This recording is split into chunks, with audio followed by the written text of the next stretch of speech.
So case number 51 is about your crossbite, reverse bite, and how traumatic it can be, what is the treatment. And the second case that we'll discuss today is your case number 53 from New Model, which is about apparently a localized periodontal lesion, but upon investigations, it will turn out to be a systemic condition. So we learn about various systemic conditions which can mimic periodontal diseases. So to emphasize on these two cases, I want to clarify one thing first. When you're reading this also for the exam preparation, that in depth, never the orthodontic treatment is asked much in detail, but because you will also read in this case that some reverse overjets and some cross bites can be corrected by general dentists in general dental practice and also without fixed orthodontic treatment. So that is why whenever ADC has been asking you orthodontic questions, they are only related to the orthodontic treatments which are performed in general dentistry and by the general dentist. So cross bites actually come into that category, and that is why it's still important for the exam. Otherwise, rest of the ortho is really not important.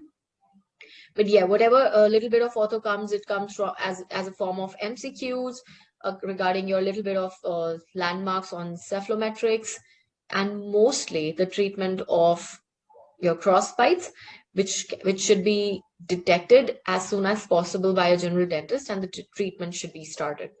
So in that terms, the cross bites are extremely important, and the entire chapter when you read from model is not having the relevance as much for the exam, and that is why when we approach these two cases, I will not be like completely reading everything and going and taking you through and elaborating on every point given, because that is not extremely important and that is not relevant for the exam much of the part. So I'll be mostly taking it up as a brief review, and in between I'll explain whatever gets asked in the exam from the related topic. Now, when we go to the next chapter, which would be your localized periodontitis apparent lesion, there is a complete table of possible conditions which might mimic periodontitis. That also we'll just briefly brush through. We don't have to really mug up those conditions. But when we do the MCQs and when we are reading about the questions systemically affecting disease, we'll briefly brush through them, because ADC doesn't really ask you in depth of all the systemic diseases that appear as periodontal disease. They would like you to know the names at least, so you can at least frame out a differential diagnosis. And there would be histological aspect of that systemic disease also, which is completely irrelevant from the exam and beyond the scope of the exam. So we'll be leaving behind few things, and it would be like a buffet. So we'll be picking up what needs to be done for the exam, and we'll be leaving what is not very relevant for the exam, because what is not is like beyond the scope of the syllabus. So we'll not go in depth with that. So this is going to be the approach when we take ahead these two cases today. And we shall start with case number 51 and move on to case number 53 then. So I'm beginning with 51.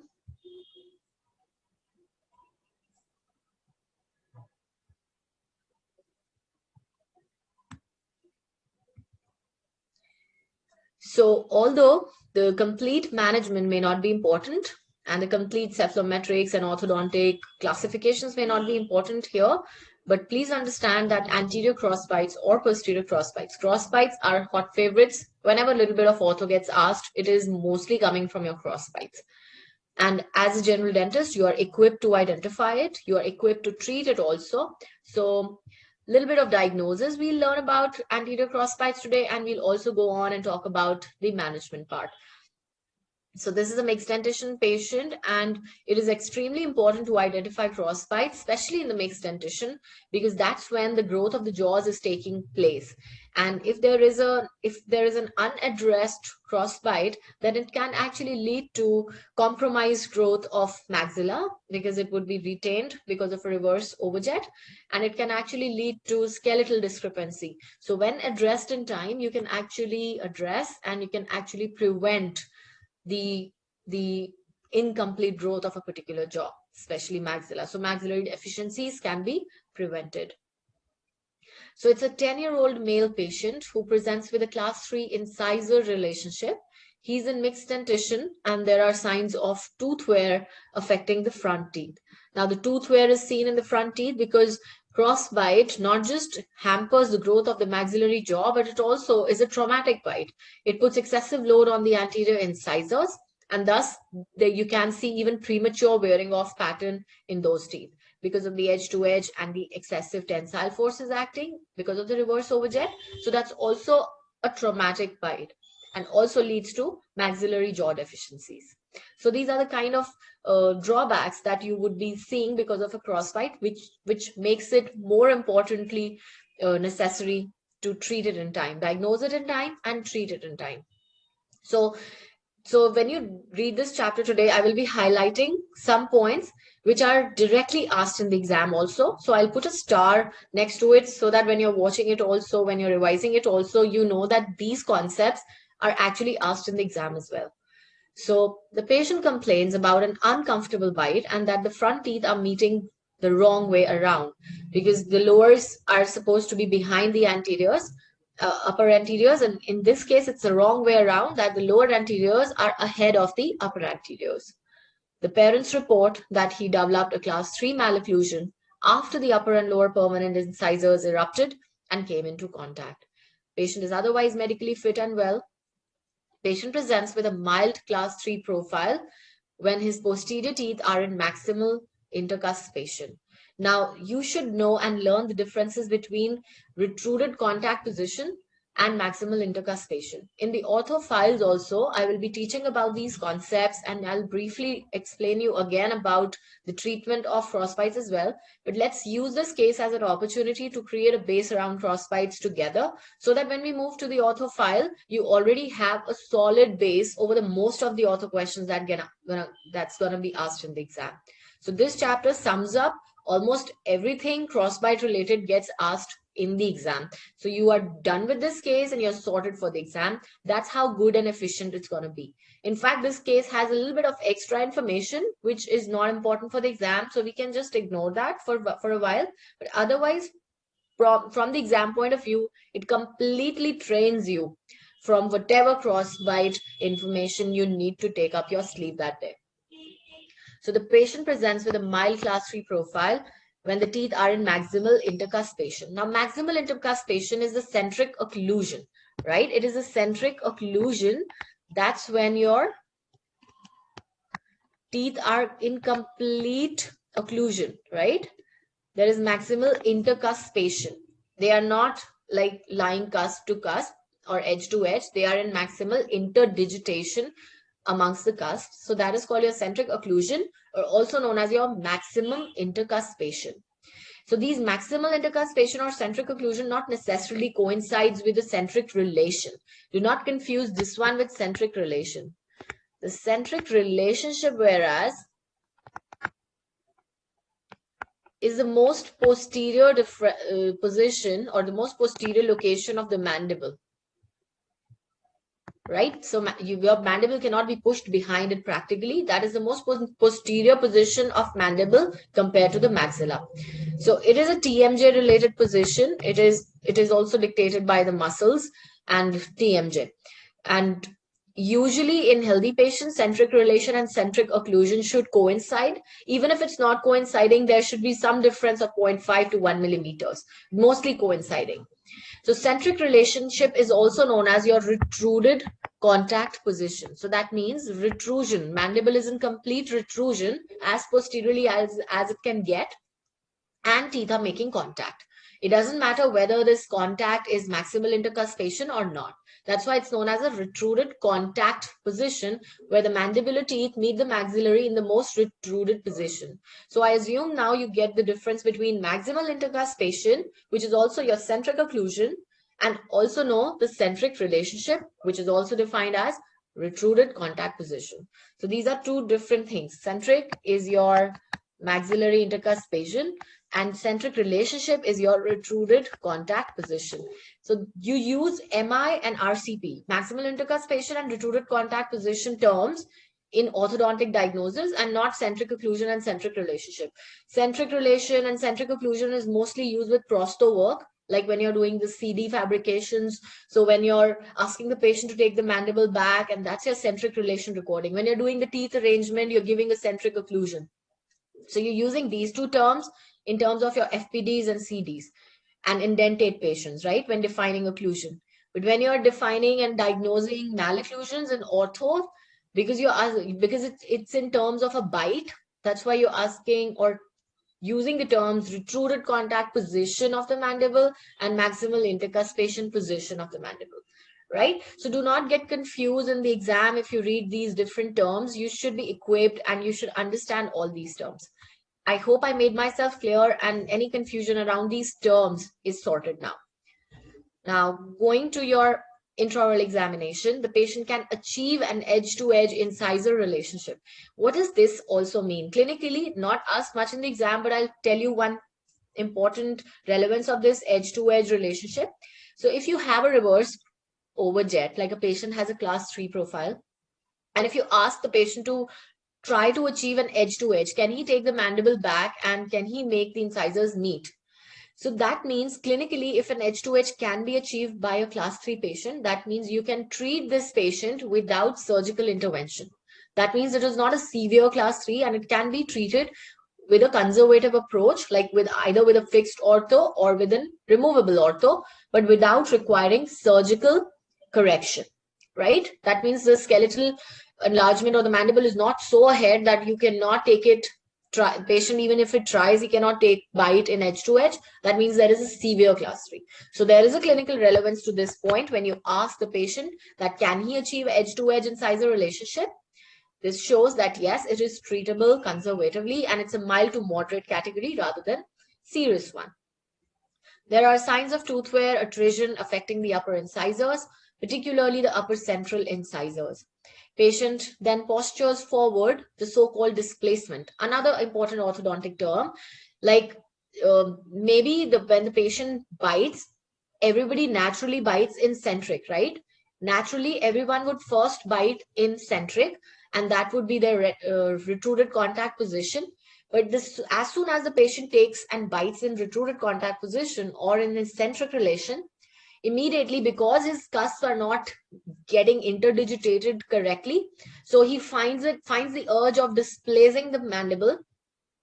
So that is why he comes forward and the mandible comes forward, and then he achieves a comfortable bite where the good complete interdigitation and contact between the posterior teeth is achieved. That is the maximal intercuspation.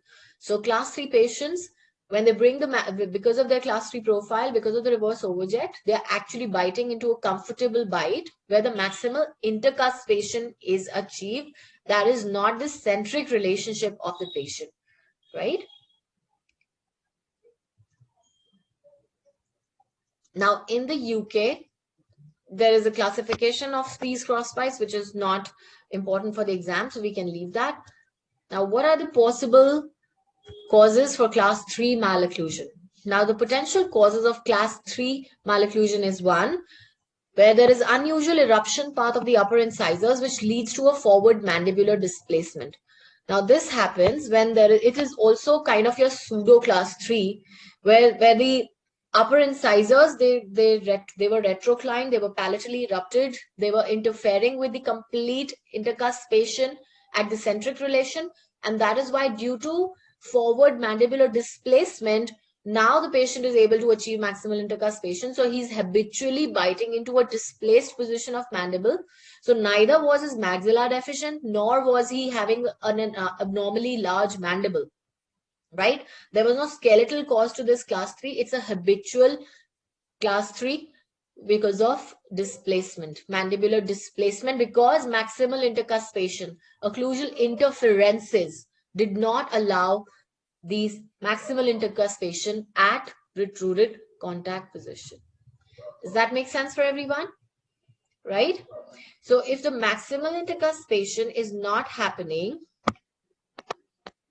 is not coinciding with your retruded contact position, that means it's a habitual class 3 because he's trying to bring out the mandible and create a maximal intercuspation without having any skeletal class 3. But if it's a true class 3, when would it be? Like maxilla was already small and mandibular was abnormally large, right?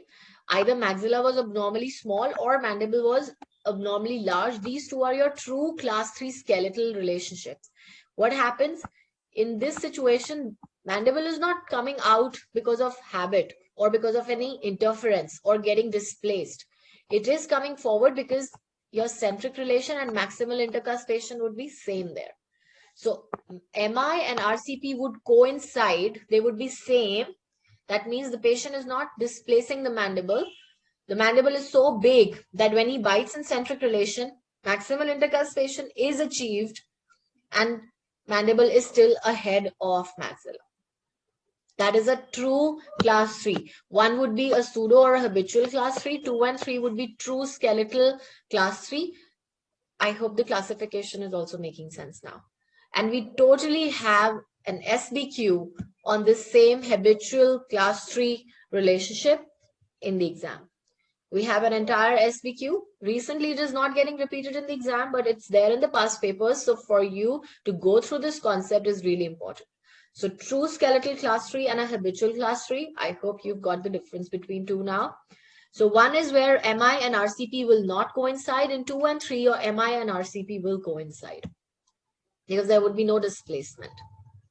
Now, an OPG or an upper standard occlusal should be taken for planning orthodontic treatment. This will enable the practitioner to exclude the presence of supplemental or supernumerary teeth in upper anterior labial segment, which can actually lead to retroclined eruption of the primary as well, or the permanent as well. So a lateral ceph may also be considered if a significant skeletal discrepancy is diagnosed clinically. If there was no displacement, when do you suspect skeletal discrepancy? That means when there was no displacement, that means your MI and RCP should coincide. That would be your skeletal discrepancy. In this case, if it is not meeting because he can bite in centric and then he's bringing it forward, that means it's not a skeletal cause, it's a habitual occlusal interference cause. And if the reverse overjet is greater than 2 mm, then also you can suspect a skeletal cause, right? And that should trigger a referral to a specialist. For now, this case, MI not coinciding with RCP, it being a habitual displacement, as a general dentist, you can manage it. Radiographs can still be taken by a general dentist. The choice of treatment depends on the underlying etiology as discussed below. Now look at it. This is upon taking the mandible backward, RCP or centric relationship. On centric, see, there are certain, these anteriors are causing interference. That's why the posterior are not interdigitating, right? This is an interference. This is an interference and this is lack of intercuspation at centric relation, right? And now after that interference, mandible habitually comes forward so that the posteriors can meet, and that's where the patient finds comfort that posteriors gain the complete interdigitation. You can see it from both sides. Now they are interdigitating and you got a reverse overjet because of that, a crossbite. I hope his pictures are making itself clear and the MI and RCP concept is also clear for everyone. Now, what is a camouflage orthodontics? Camouflage is defined as leaving a causative underlying skeletal discrepancy untreated. So if there was difference between maxillary and mandibular growth, say mandible was a little in excess or maxilla was little in deficiency. So without treating the skeletal discrepancies, you just try to mask and correct the overjet with your fixed orthodontics or your removable. That is your camouflage orthodontics. In your mild to moderate crossbites, you can correct it, but in severe ones, you might require surgical correction and to correct the jaws discrepancy as well. But when you're going with a conservative method, minor skeletal discrepancies in those cases, it can be achieved by using either sectional fixed appliance or by upper removable appliance.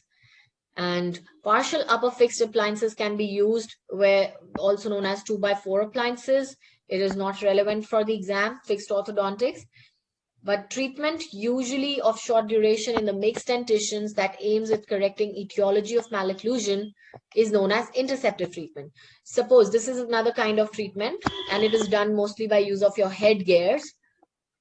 If you have identified in mixed dentition that the jaws are growing abnormally, like maxilla is deficient, or you see that mandible is overgrowing, so you have identified it, the etiology has been identified during the growth period, and if you try to correct the etiology. You're trying to correct the cause. You are not correcting it surgically later. You're trying to correct the etiology. You're trying to channelize the growth of the jaws in a correct manner. That is known as your interceptive treatment, and that is used done mostly with your headgears. So in mostly your class 3, you use your reverse pull kind of headgears, where the headgear is worn in front of the face and a reverse pull is used, where you are actually pulling out the maxilla and using a chin cup, which forces or stops the growth of the mandible if it is growing excessively, and kind of pulls off and uses a traction force forwardly on the maxilla to bring it and help it in a forward growth, right? So that is the use of headgear. And in your class 3, you are using your reverse pull kind of headgears. Now, comprehensive early treatment for class 3 malocclusion. Correction of the skeletal discrepancy can be attempted with a face mask, that is a headgear, which is worn in front, which is your reverse pull headgear, in the mixed dentition, or by using a fixed appliance in the permanent dentition. So if you're doing it in permanent, then jaw surgery may be required. That would be done after completion of complete growth. But in the mixed dentition, if you have identified there is a jaw discrepancy, you can use interceptive orthodontics by using reverse pull headgear. Okay. Now, correcting a mild skeletal discrepancy in the mild dentition by using a face mask is successful in approximately 70% of the cases. Appliance design. Now, if you don't go, so like in this particular case, it is not a skeletal cause. He can take it edge to edge. You can notice that MI and RCP are not coinciding. And he has a habitual displacement kind of class 3. So what should we do? We can also give a removable appliance. And this is relevant for the exam. So I'm giving you this age criteria and the treatment that you may do. So the treatment for single teeth crossbite, or in this case, like an anterior section crossbite, if it's a growing patient, but in this case, he's 10-year-old, so teeth are completely erupted. If the teeth are completely erupted, then you can use a Hawley's appliance, removable appliance, with a Z spring.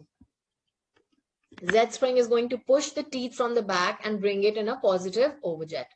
If the teeth were not completely erupted, so if it was, tooth was still erupting, right? Tooth was erupting in crossbite.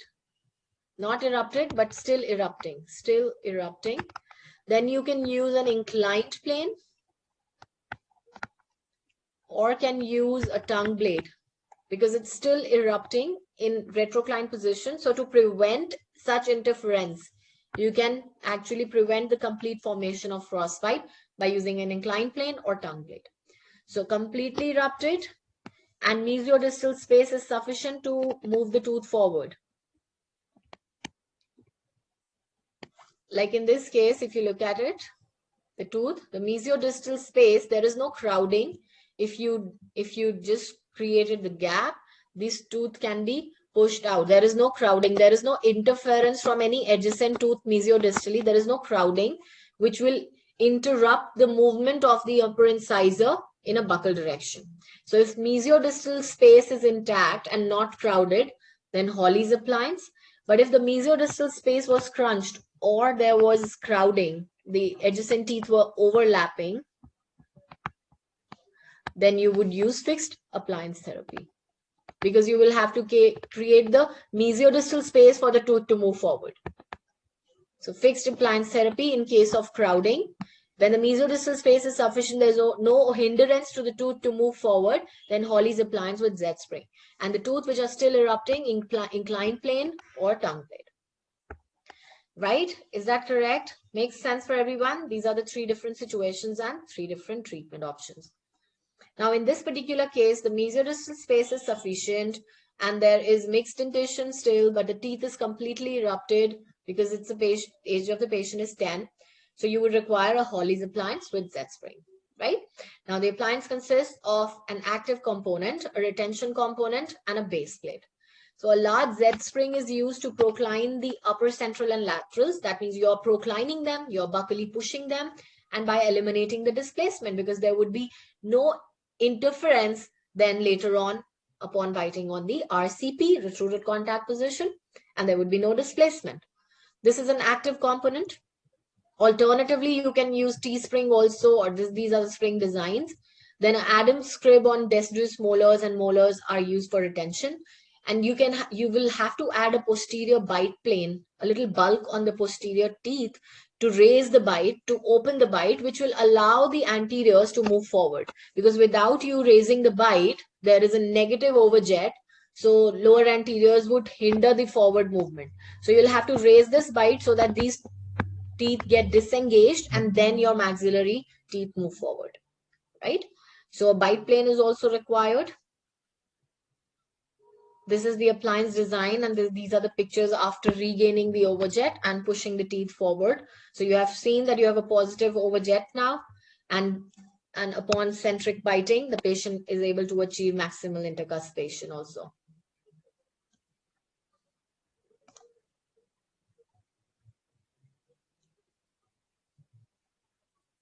Now, the appliance is usually worn full-time for a period of 6 to 8 weeks. Although the duration and the complete appliance therapy is not asked, they are always asking you what kind of treatment is what you will be doing. So they're not asking you the duration, but it's good to know a little bit extra. So 6 to 8 weeks is the worn time, followed by nighttime wear for approximately 3 months. There is a posterior open bite once the upper incisors have been proclined, as seen in the images provided, and this will settle and teeth will supra-erupt and interdigitate, and then the maximal intercuspation would be achieved in the centric relationship. So this is also a good example of interceptive orthodontic treatment, because here the cause or etiology was occlusal interference and not your skeletal discrepancy. So we are not going for face masks or headgears. In fact, here the etiology was occlusal interference, which has been eliminated by pushing the anteriors outside. You have to take the consent from the patient. It is all UK guidelines, so not relevant for the exam. Legal issues, etc. also. Patient adherence. Adherence to wearing, maintaining the removable appliance may be an issue in some cases. It is important to remember that most appliances are not worn for the time requested by the orthodontist, and some microsensor technology can be used to monitor wear, although this technology is not infallible. And patient consent should be obtained when monitoring devices are used. Not relevant, absolutely. Now, this is after completely proclining the anteriors. There was slightly some gap in the posteriors, and there was an open bite posteriorly. And because now anteriors are interdigitated, this open bite posteriorly has been corrected by supra-eruption of the teeth. So they have supra-erupted and complete maximal intercuspation has been achieved. What are the prognosis and factors for the retention after the treatment of this upper arch? Well, if anteriorly you are creating a good overlap, which is a complete, so you have corrected the overjet, but you also need to get some overbite. So this overbite is also required. Why this overbite is important? This is your vertical overlap. Horizontal overlap you have corrected, which was negative first, but the vertical overlap is also really important, which is the overbite.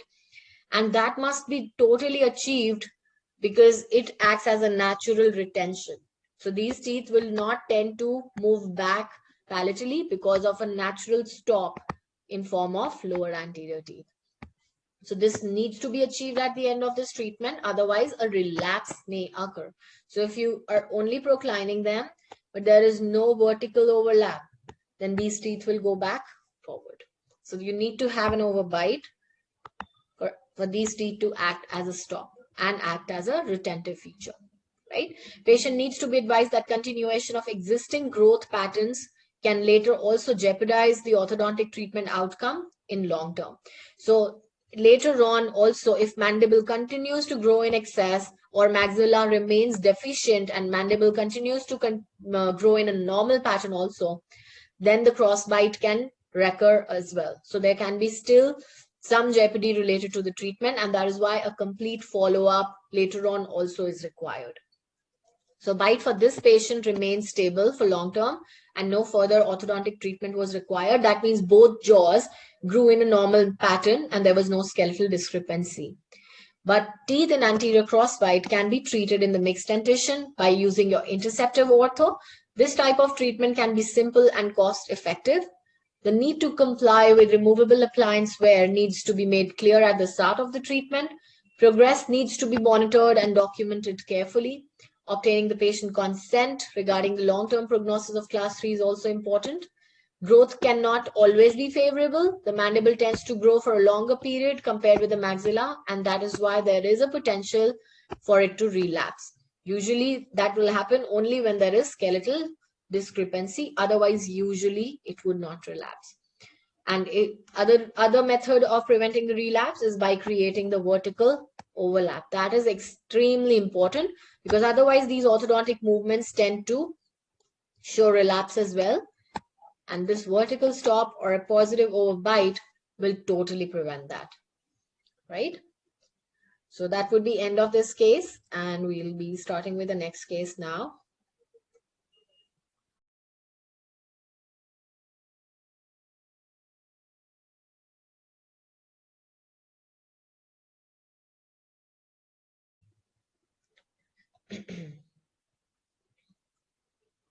So we begin with case number 52 now, which is localized periodontitis.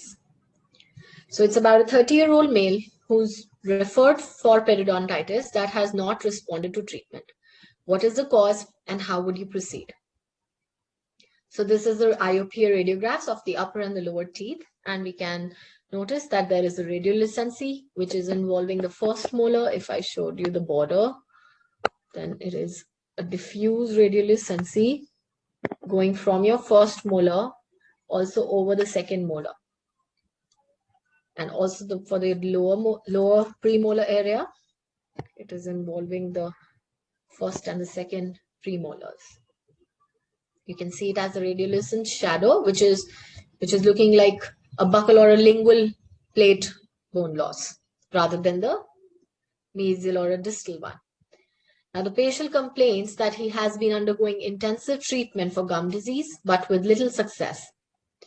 His upper right first molar is slightly loose now, and his dentist wishes to extract it. He would like a second opinion.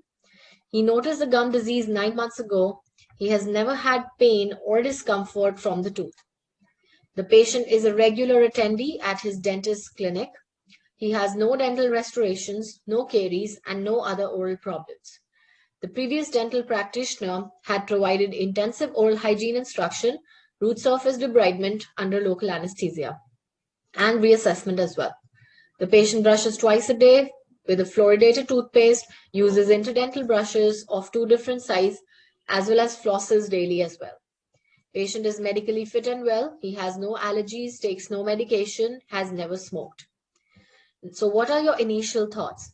Well, periodontitis is often difficult to treat, and many patients are not able to maintain a sufficiently effective oral hygiene regime or have other risk factors that have not been controlled or are beyond control.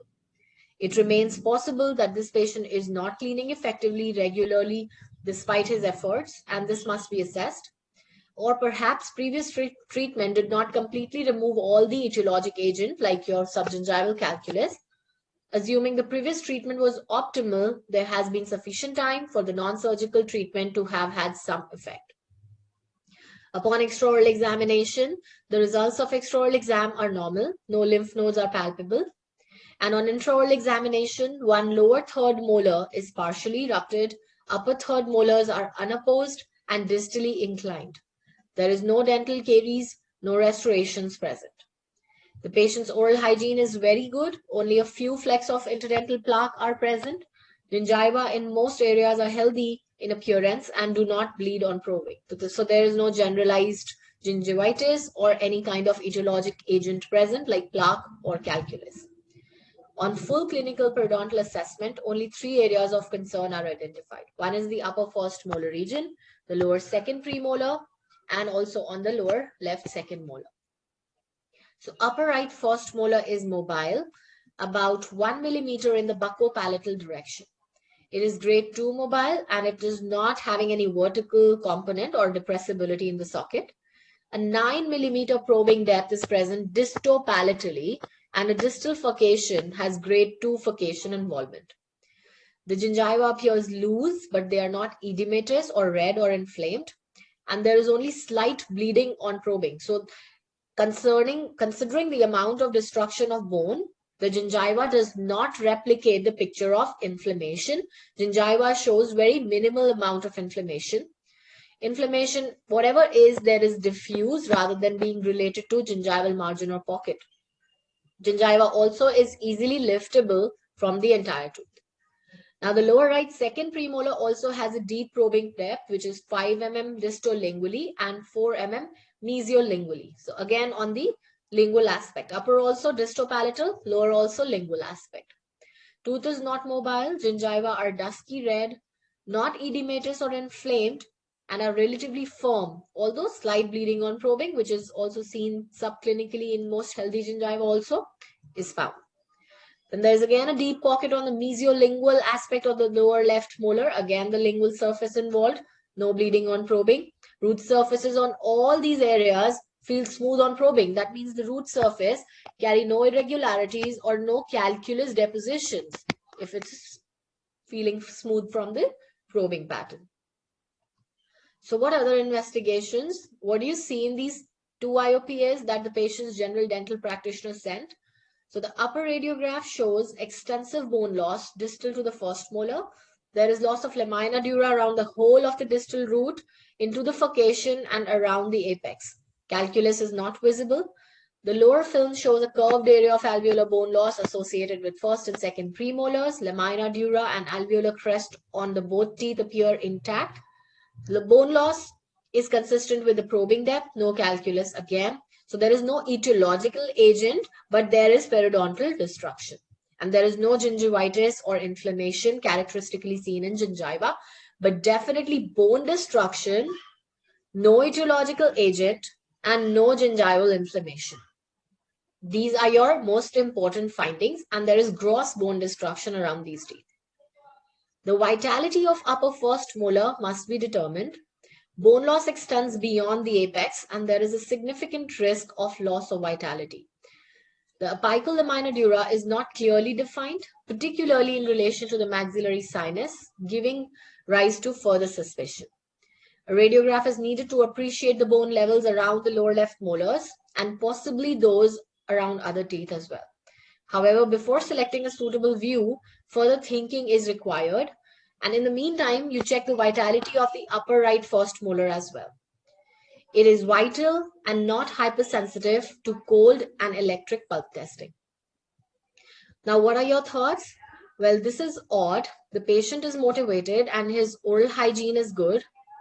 However, there are 3 areas of localized periodontal destruction, and these cannot be accounted for by local factors such as overhanging restorations or calculus.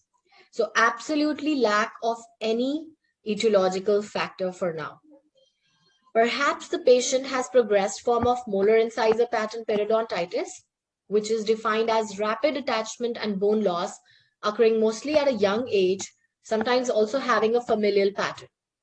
And the sites of lesions on 2 first molars and 1 premolar, and the age of the patient and failure to respond to the treatment is also projecting towards that molar incisor pattern periodontitis, which is also your aggressive periodontitis.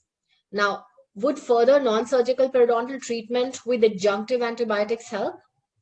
So perhaps the patient has some systemic predisposition to periodontitis. The most likely cause would be, and the biggest risk factors for your periodontitis are diabetes and smoking. And ADC loves you asking about these risk factors and concerning periodontal conditions. So I will be sharing the articles where we'll be reading and understanding more on periodontitis related to diabetes, periodontitis related to smoking, and I will be sharing them after the class on the group also. You can start reading periodontal articles. I will be sharing quite a few periodontal articles. Reason being, periodontitis is extremely favorite with ADC, and all the time new questions keep getting asked in the exam related to periodontitis and its systemic risk factors. So I will also use those articles and teach you in the classes where we'll do MCQs related to periodontitis, and I will teach you what are the relationship and what are the conditions and how they affect this particular disease. So, however, diabetes would have to be undiagnosed or poorly controlled to contribute to this kind of severity. Both diabetes and smoking are associated with periodontitis in a generalized form, but not in a localized form. But very rarely they can predispose to a localized disease as well, especially periodontal abscesses. Diabetics and poorly controlled diabetics especially have localized periodontal abscesses also. Now, other medical predisposing conditions include neutropenia, Down syndrome, and some rare developmental neutrophil defects like Chidiac Higashi disease all have predisposition to severe periodontal conditions. But these all become obvious in childhood, and then that's why easily can be excluded in this case.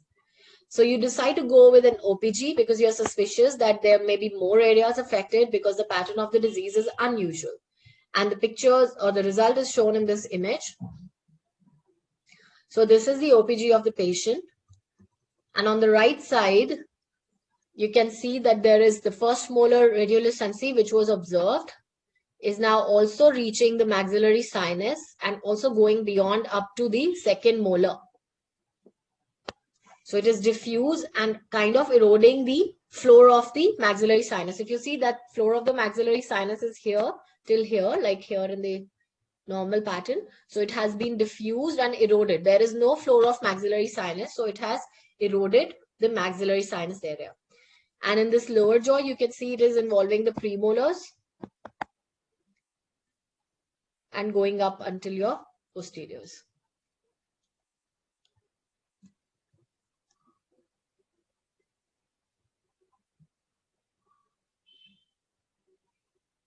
So the lower left third molar is missing. Lower second molar has a conical root morphology. There is a shallow angular bone defect mesial to the lower left second molar. Let's go and see that also. Check that out.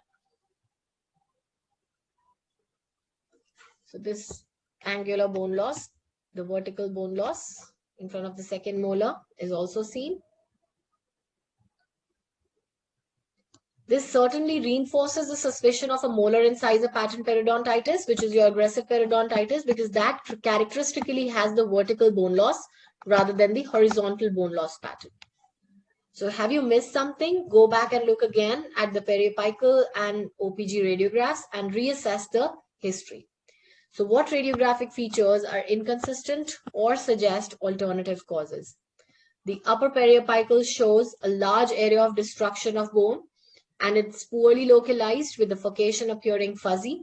Bone around the apex and maxillary sinus is not clearly defined, but the tooth is still vital. If it was actually a true periodontitis, which is infected, which with such amount of bone loss and apex involvement, would have surely involved the endodontic involvement as well. So it would have become a primary perio and a secondary endo situation if it was a true periodontitis. And you would have gotten an abnormal result on pulp sensibility testing and an observable corticated sinus margin radiography. Now, the same area of OPG shows much more worrying features. You had been concentrating on the periodontal condition and had not noticed the maxillary sinus above the tooth is indistinct. Floor of the antrum is eroded over the first and second molars. Compare this area with the contralateral floor of the antrum. There is a radiolucency above molar roots on the right and poorly defined upper border. The lower periapical view is also unusual. Lamina dura and alveolar crest are visible between the premolars, despite the smooth rounded shape of bone loss adjacent to this. Therefore, the bone loss is not interdental, but is rather on the lingual cortex and extending across the two teeth. Lingual cortex is thicker than the buccal cortex, and infrabony pocket caused by periodontitis could cause such a defect, but more interdental bone loss would be expected because of periodontitis is usually initiated interdentally. So if it was true periodontitis, you would expect it to be more interdental rather than on the lingual cortex. So now that you have recognized the extent of the upper lesion, your suspicions are confirmed. This is not a true periodontitis, but rather some systemic disease having a periodontal manifestation. So what are the conditions which mimic plaque-induced gingivitis or periodontitis? Now, there are various systemic conditions given on this table, and you don't have to memorize all the features, but rather know their names. And you know that because it's a systemic condition, some kind of more diagnostic tests would be required and investigations would be required to confirm and rule out those conditions. So in the exam, these conditions and diseases will not be asked in detail, but you must know what are the differential diagnoses. So one is a granulomatous inflammatory condition, which can include your orofacial granulomatosis, oral Crohn's disease, Merkelson-Rosenthal syndrome, sarcoidosis. You don't really have to learn all the clinical features of these systemic diseases, but must know that they present themselves as periodontal involvement. They can have soft tissue involvement and the bony involvement as well. Leukemia is extremely important. So I'm making a star, which is asked in the exam. So you at least can read that column. So leukemia usually presents in children with acute myelomonocytic or monocytic leukemia, or in older patients with CML, and they can give you lumpy gingivitis, few suspicious features like inflamed maroonish or greenish gingivitis, or one or more ulcerated growths from the gingival margin, additional infectious signs of immune suppression, especially candidiasis, may also be present. And a biopsy, blood film, and history would confirm the diagnosis.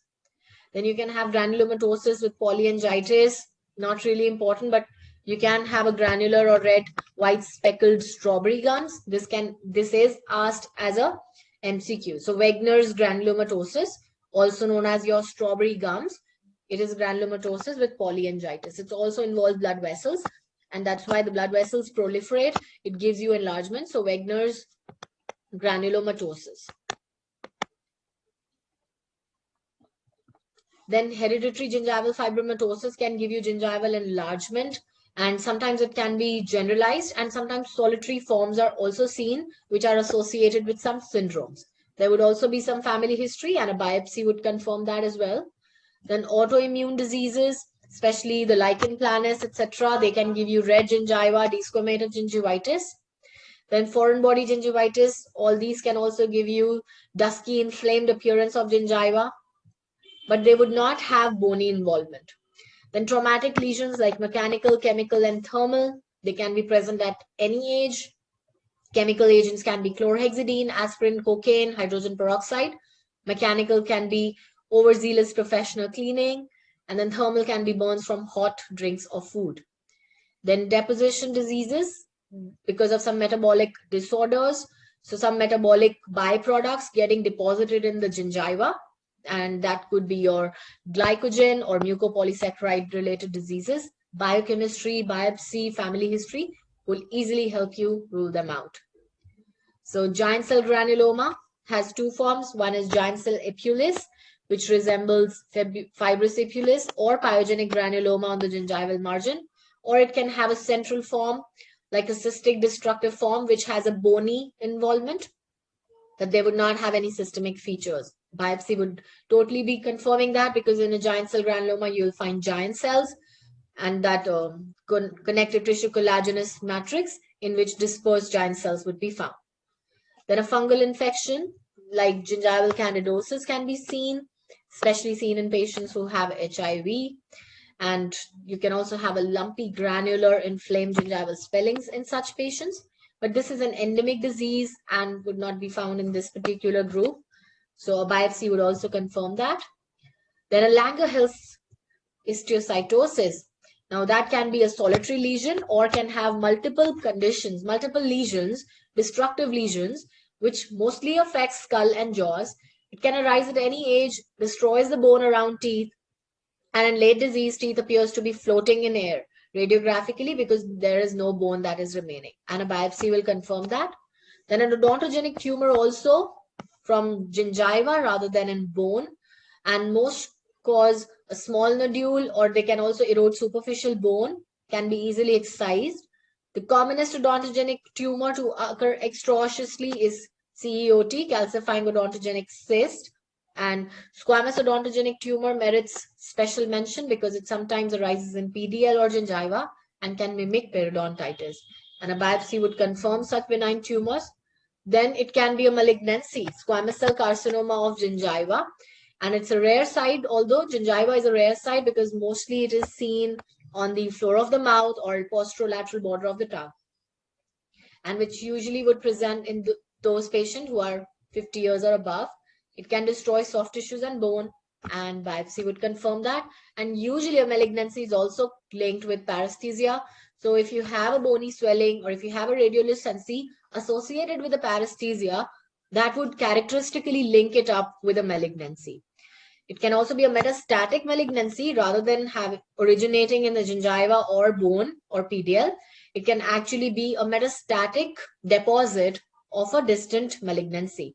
So most commonly the breast malignancies or the lung malignancies show their metastatic deposits in the jaws, especially posterior part of the mandible. And a biopsy and a history would confirm that. Then hypophosphatasia is an enzymatic disease which also leads to periodontal destruction. It is because of a genetic mutation and alkaline phosphatase enzyme is affected. So serum alkaline phosphatase levels and family history would also confirm that. So exam point of view, I'm putting the stars ahead of the lesions that are really important, and you can revise those. In this case, Langerhans is the etiology. And from the top, I've already marked the one which was most important.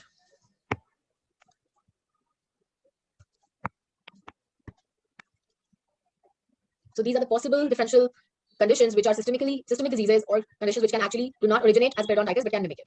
So what is the differential diagnosis on the basis of what you have seen so far? Because most of the conditions in those tables did not involve the bone and only few involved the bone and gave this destruction. That is why Langerhans, histiocytosis, squamous odontogenic tumor, and metastatic malignant neoplasm are the most likely differential diagnosis. Among these, the most common amongst the rarest is Langerhans cell histiocytosis, although the tumor also meets all the criteria, but is rarer than the Langerhans cell histiocytosis. And metastatic neoplasm must also be considered, and a primary malignancy at a remote site is possible, but unlikely at this age of the patient. And multiple lesions, particularly in this pattern, would be unlikely. Mostly metastatic deposit is seen on the posterior mandible. Here we have both the maxilla and the mandible involvement, so we have multiple sites rather than a single metastatic deposit. So that's why that makes it a slightly less likely differential diagnosis. So what will you do next now? Because all these three conditions which you are putting on differential diagnosis can be easily ruled out on the basis of histology. So you would require a biopsy. Would be required to achieve the correct diagnosis for any of these diseases. Gingiva is readily sampled under the LA, and the best site would be the soft tissue from the margin of either of the larger lesions. The lower premolar or the upper right molar, the buccal interdental papilla would be ideal. It would probably be best to extract the affected upper molar tooth. It has lost most of its supporting bone, and obtaining the correct diagnosis is a greater priority. In any case, the prognosis for this tooth is poor, and its removal would allow good access to the deeper tissues to obtain biopsy sample.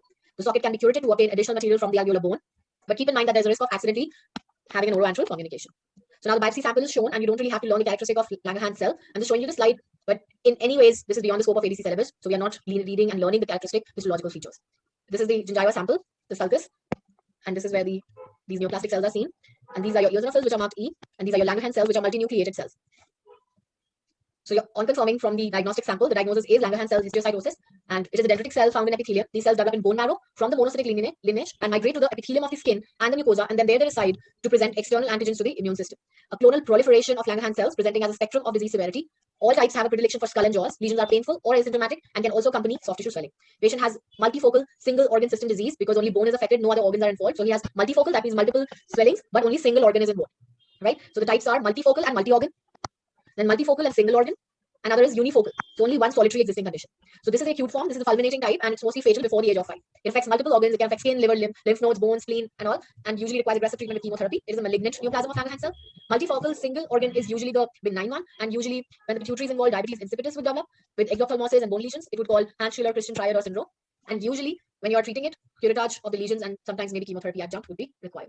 And unifocal disease, where there is only just one single lesion, solitary kind. So these solitary lesions have a benign course, and curettage is usually curative. So the most fatal one is the fulminating kind, which is a multifocal, multi-organ disease. And then multifocal single organ has moderate prognosis, curettage and chemo both are required, and the unifocal only curettage is required. So this patient is the type 2, which is multifocal single organ. Now, what treatment is recommended? You would take a radiographic survey of the skull together with a bone scan or skeletal survey to identify any lesions anywhere else as well. Medical exam and a detailed history are required in case of soft tissue involvement. Lesions in chronic multifocal disease and solitary granulomas, they usually respond to curettage, and this will require you to remove the upper right first and second molars to gain the access and do the complete curettage. Then all the involved soft tissue should also be excised. There is, however, a risk of oroantral communication. The lower right premolar region may be curated without tooth loss, but the surrounding presumed affected soft tissues must be removed and may result in tooth loss. A more conservative approach may be possible if the patient accepts the risk of recurrence. Any recurrence could be again recurated as well. The lower left molar lesion could have been caused by periodontitis and requires biopsy for treatment planning. Long-term follow-up is required. Lesions may recur and new lesions can develop over a period of many years. From the medical legal perspective, this case highlights the particular importance of thorough and systemic radiographic reporting to observe any unusual abnormalities, which should be sent for immediate referral for specialist investigation and further management. Fortunately, these type of conditions are rare, but delayed referral can have legal consequences, resulting in significant morbidity and mortality also for the patient. And especially in case of neoplastic lesions, if he had a multifocal, multi-organ type, then it could even turn fatal for this. So the overall crux of this chapter is that it's not like that prime highlighted ABC relevant, out there topic. And ABC is not going to give you a periapical radiolucency or a periodontal bone loss, and the final diagnosis would be Langhans. There would not be such direct SVQ or MCQ in the exam, but it can be a base of certain questions, and it can give you an insight that when you're suspecting a radiolucency, you should keep your brains and eyes open that it could also have some other systemic disease reflecting itself or mimicking the periodontal disease. So basic purpose of doing this case was to understand that there are certain conditions which can mimic periodontitis. So sometimes ABC can actually give you a single question or a single radiograph and can ask you what could be the differential diagnosis of it. So you must know that these conditions can also present like that. And because periodontitis is hot favorite, anything even at the edges of periodontitis, anything at the edges and boundaries of periodontal disease and a medical history and a systemic disease can still be asked in the exams. Chances are less, but because we are aiming for super preparation rather than just going to the point, so this chapter actually opens up your perspective to other possibilities which can mimic periodontitis but are actually systemic conditions. So correct referral and diagnosing them in time so that it doesn't lead to mortality or morbidity in the patient, you are playing a big role in immediate early diagnosis of certain conditions, right? So that's the relevance of doing this case, and I hope it makes sense and served its purpose.